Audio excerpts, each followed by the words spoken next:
Yo, what's going on, guys? We are back for another JJK chapter, and man, this one is really good. We have Gojo going back, spamming some more domain expansions, and actually dealing more hits on Sukuna, but finally, Sukuna pulls it out. He pulls out the Mahoraga, but let's just get right into it because we had the little text on the top saying, Gojo versus Sukuna, neck and neck, the gong rings again. And obviously, they're going back at it again. They're going to launch some more domains, but the first panel is Gojo, and he's getting his little nosebleed, and everybody's watching, and Yuta, he's sitting there like, a nosebleed, like, oh fuck, is Gojo gonna be okay? And I respect Yuta because he really does care for Gojo. Like, he does do this. Like, in the past few chapters, he's been like, yo, is Gojo gonna be okay? Is he gonna be all right? But he also is like continually hyping him up too. So he's just a good student in my opinion.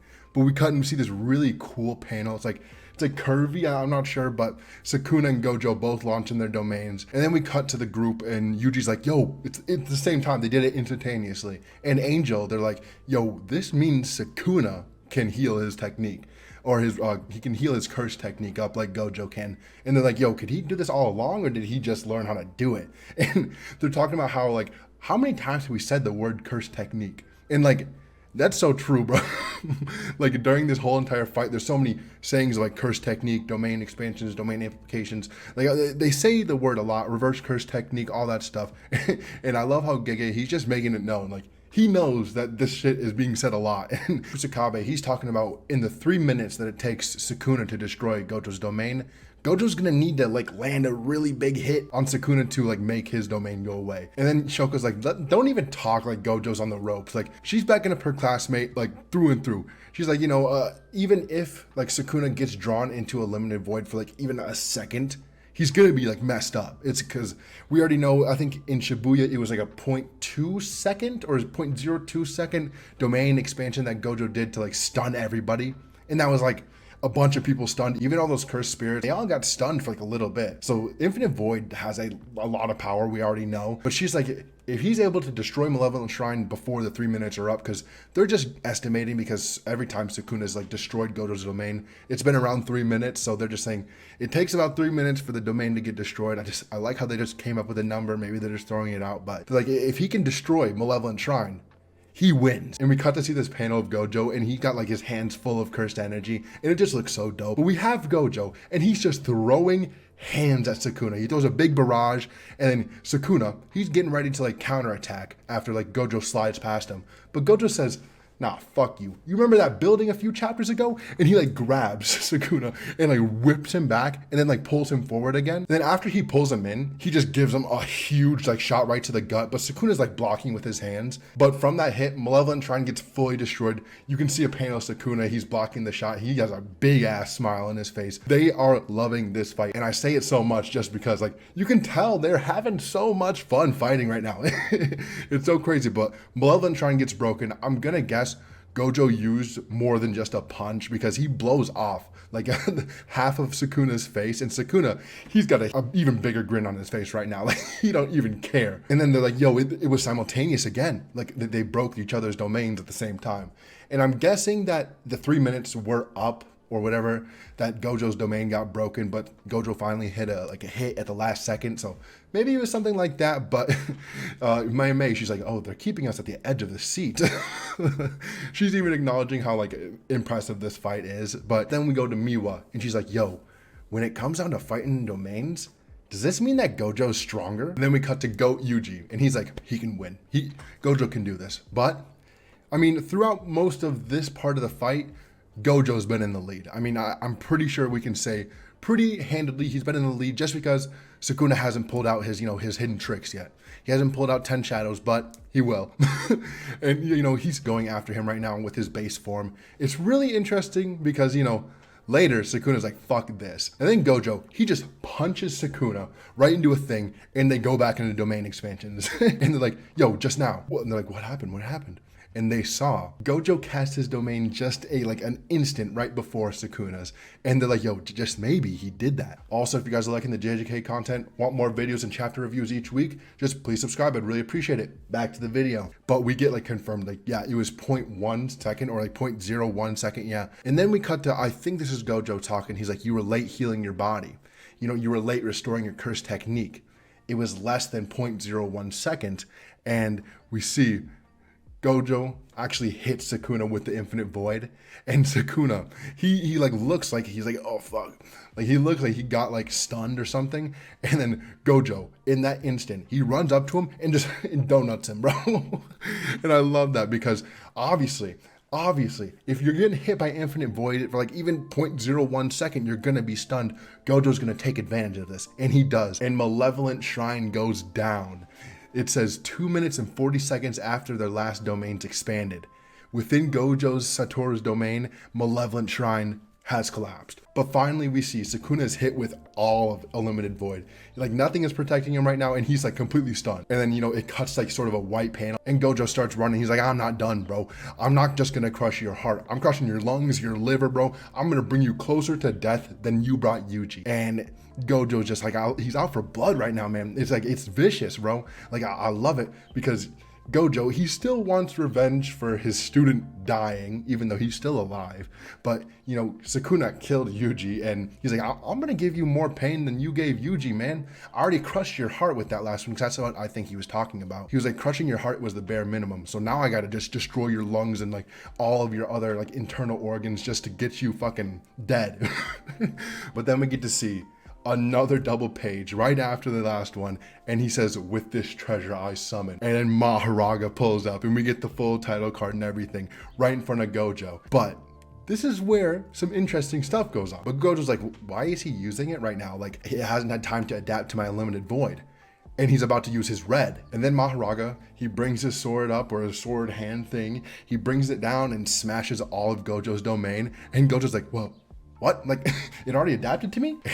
And it says, it already adapted to my Unlimited Void? Like, how? And then we have the final words at the bottom of the chapter. It says, the grin that shatters the balances, or something like that. So we have a break next week.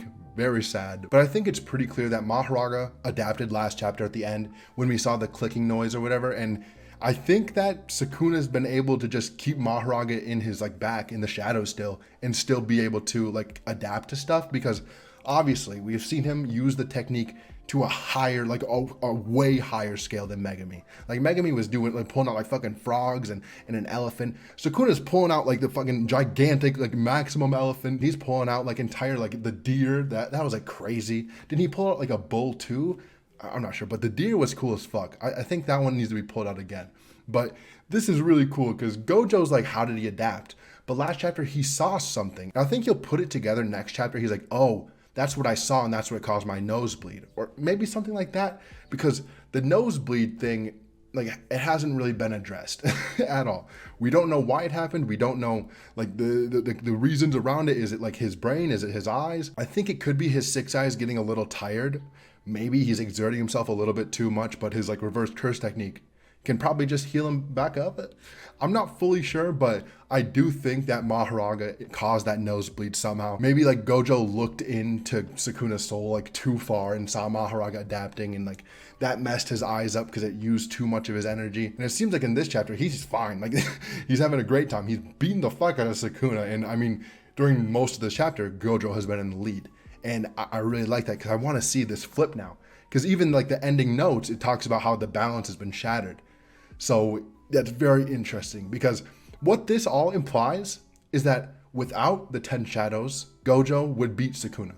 Flat out, it would be over. But with the 10 shadows, and obviously we know a 10 shadows user killed somebody with Limitless and the 6 eyes back in like way back in the day. We know that the 10 shadows can basically like oppose Gojo somehow. So I think that it might be that reason why he got a nosebleed, like maybe looking into the soul of a 10 shadows user, or looking into the shadow strains the 6 eyes too much, where like maybe Gojo will lose an eye. I'm not sure. There's lots of just interesting theories we can make out of this, because it's really open-ended, and I love how JJK writes this stuff. Like it's perfect. He doesn't need to explain everything in the chapter like Hunter x Hunter does, because if you read Hunter x Hunter, like especially the later chapters, oh my god, hell no, man. The text, there's just too much shit, because Togashi just explains stuff like exactly what happens. Like he does lots of like inner monologues and stuff. But JJK, on the other hand, he does these inner monologue things, but you get a lot more information out of a lot less stuff. And also he'll go and he'll explain stuff later. Like probably in a few more chapters or a next chapter, we'll learn more about like why Gojo was fatigued or why his eyes are messed up. And maybe more questions will be answered, because from this chapter, we got the question answered that Gojo would definitely beat Sukuna without the 10 shadows. And I'm not sure about definite, but just from what's implied, like Sukuna was on his back leg. Like he just got donutted, bro. He was just about to get his lungs and liver ripped out by Gojo until Mahoraga came out. So I'm not sure. Maybe that wouldn't have killed him, the last hit, like if Mahoraga didn't come out. But either way, that was gonna be a really like vital shot that Gojo would have needed to hit to win this fight. But now, yeah, the balance is all screwed up. We will see in 2 weeks, sadly, man. My God, bro. Man, I've been like hearing talk about this fight on Twitter and stuff, and people talking about how like it's gonna take like till like 2040 or something to like get the full like impact of this fight, because obviously this is just panels on the page. We can tell it's epic because, I mean, obviously it is. The drawings are great, but when we get to the anime, whenever that gets animated, obviously Mappa, you know them, but it'll take forever. But this fight will definitely be like one of the best ever. I've been hearing lots of people talk about how this is one of the best fights in JJK or in manga in general. Maybe they're just JJK dick riders, but I do like this fight a lot compared to like a lot of other fights in other mangas. So we'll just see how all this stuff goes down. I love how Gege does this. Like last chapter was a banger, he left us off, and then we had no break, which was just a W. But now he leaves us off like on an even bigger cliffhanger, because last chapter it was the stuff about like Mahoraga coming out, the wheel spinning. Now this chapter, it's about Mahoraga actually coming out, and now we want to see what like Mahoraga's gonna do to Gojo.